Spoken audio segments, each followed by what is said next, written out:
up for Mia. Hi, I'm Mia. I'm an alcoholic addict. What's up, Mia? This is cool. I feel like I'm in a podcast right now. I was born and raised by two addicts, and I was raised in recovery in the rooms of AA.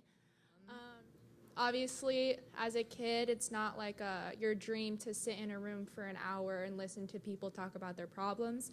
But, those people were my mom's best friends, and they helped raise me, which is what I'm so, so grateful for. I grew up with divorced parents.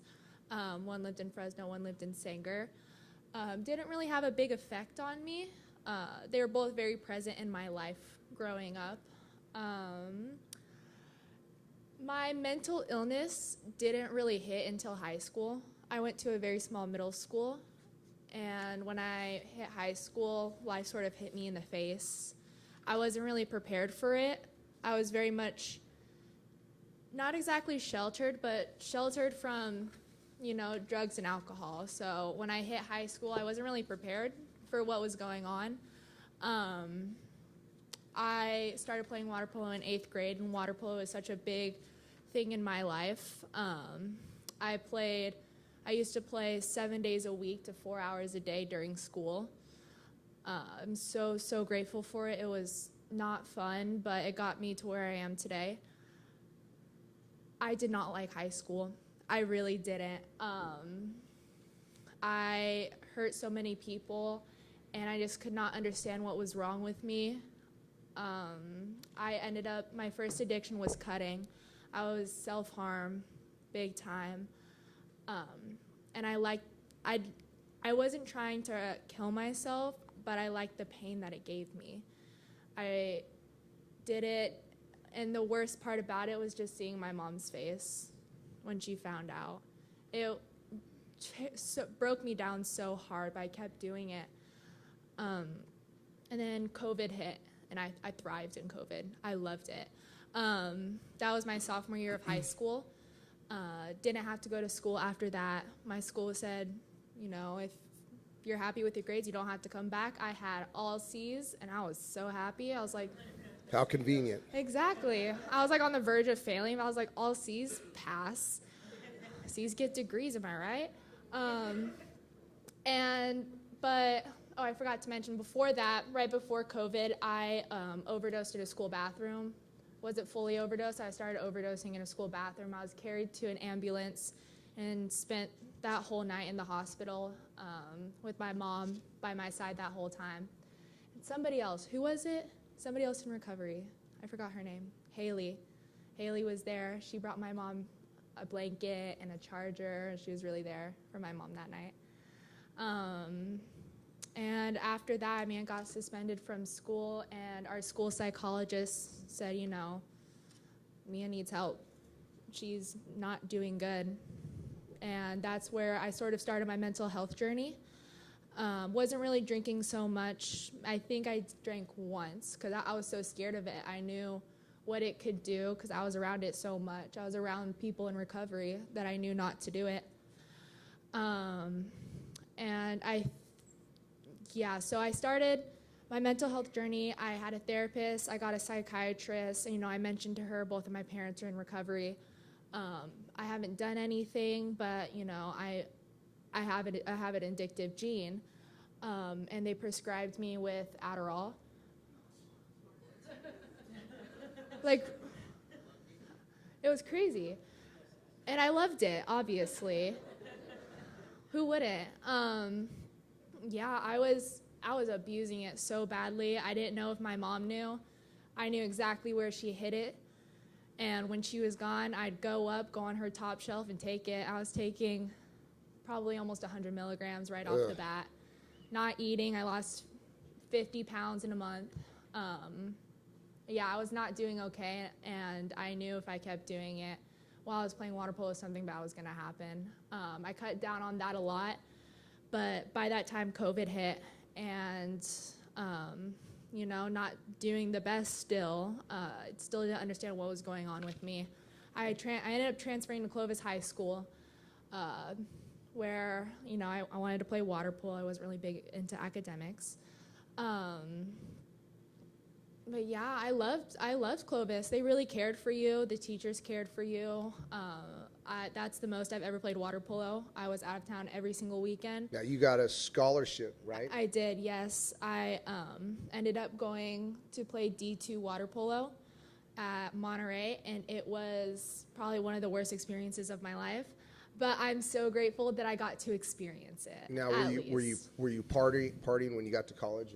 I was. I started around COVID time. I started drinking and smoking a little bit of weed. Yeah, there's just, my mom always tells me I'd make the worst criminal. Let me tell you, I could not get away with anything at all. She knew every move I made.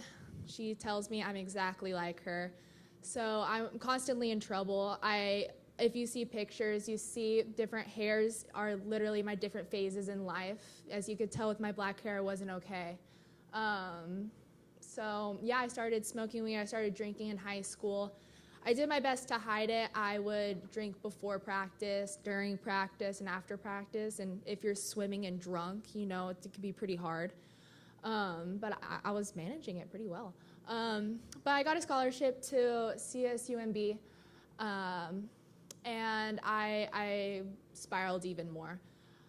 I struggled making friends. I did not like my water polo team. I felt so alone. And what's it called? Found yourself making bad decisions, drinking, partying? Yeah, I was hanging around the wrong type of crowd because I knew that they had what I wanted. I knew they weren't good for me, but I kept doing it because I wanted what they have. I wanted the drugs. That's when I started using coke. It was a fun time while it lasted. My addiction wasn't long. It was short, but it was really intense mentally. I remember my mom telling me right before I went into recovery, she would go to meetings and tell, people that, I'm going to die. Don't know when, but my daughter's going to die. And then how did you end up, it was My Time was the first one that you ended up at, right? Yeah, so I came home for the summer in college, and I remember exactly me and my mom were in the pool, and she mentioned that I may have a problem, and I told her she was wrong. Of course. Me have a problem? Who would? No.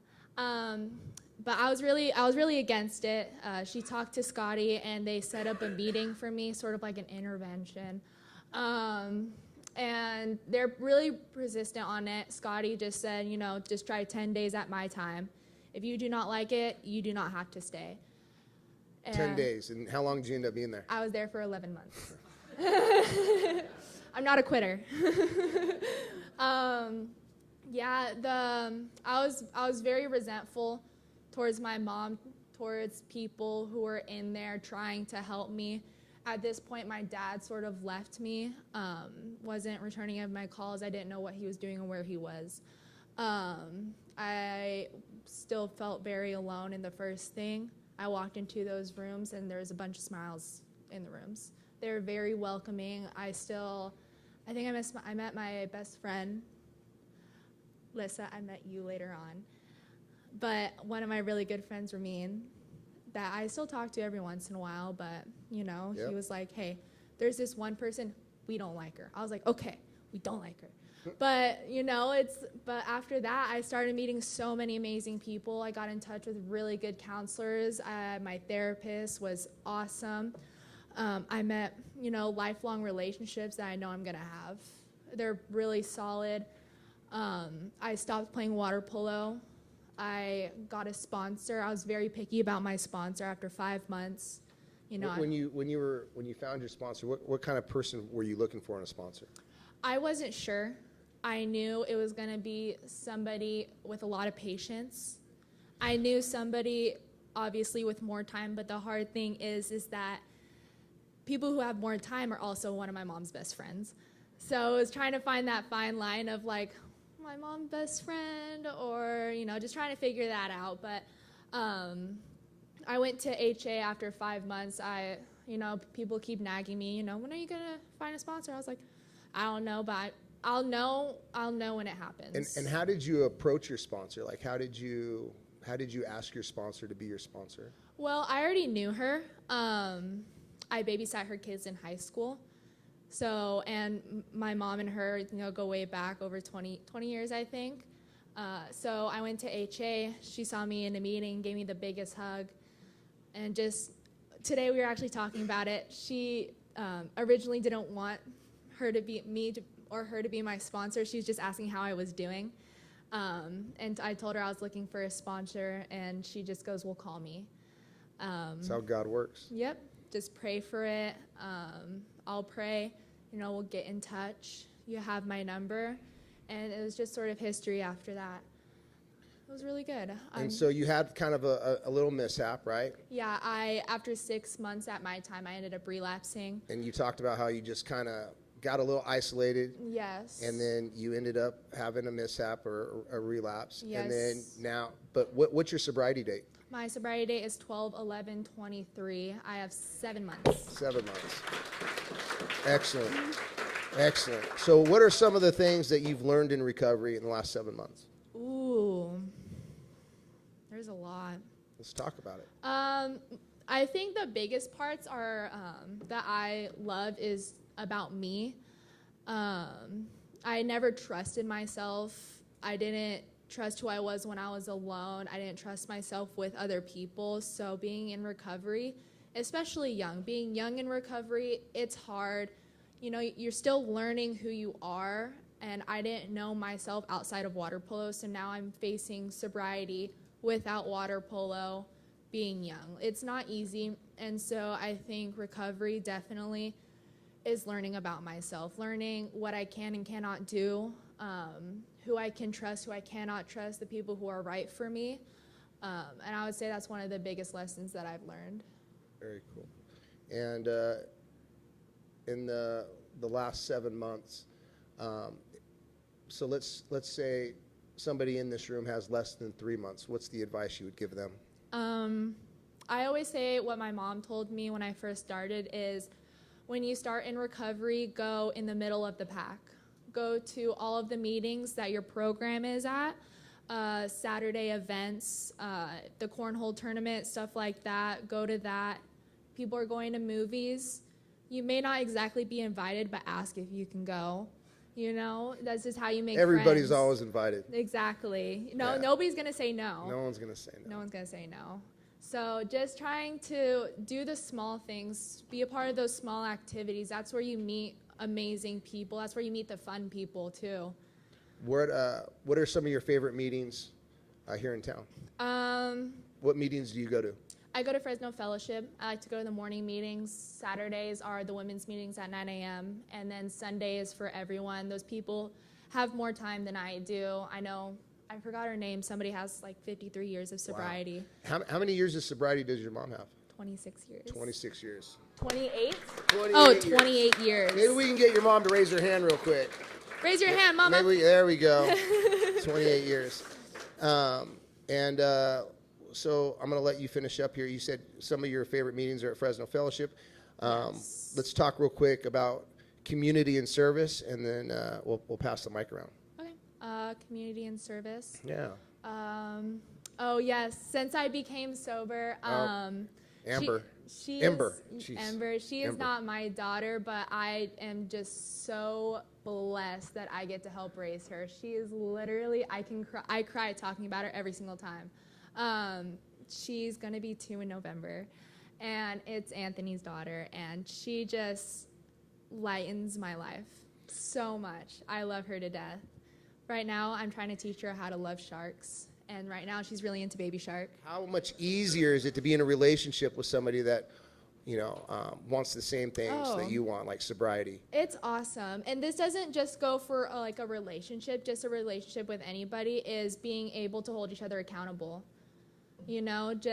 And even like when you're struggling, it's just a simple text message. Like sometimes I'll go to the smoke shop and, I struggle going there because that's where I bought a lot of stuff, and I'll text Anthony or I'll text Alyssa, like, I don't like being in here, and I'll call them right after. So just the small stuff like that, it's nice living with him because we definitely hold each other accountable 100%. If I'm struggling, he definitely, he checks me, but in a loving way, in a very loving way. And then let's talk about service real quick.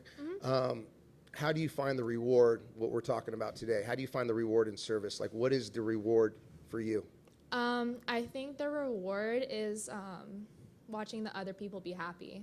Nice. That's also a big reason why I chose the career I did. Cosmetology, cutting hair is such a big part in people's mental health. And so that's something I also really wanted to go into, is because I wanted to help people with their mental health. Yeah, I'm very happy just watching like the people's faces just light up, and it just can be a simple "I'm here for you," or if you need anything, just text me. Okay, so to wrap things up, before we pass the mic around, is there anything that you want to say? Is there anything that you want to shout out? I want to shout out everybody who's in these rooms tonight. Yeah. Let's give it up for Mia.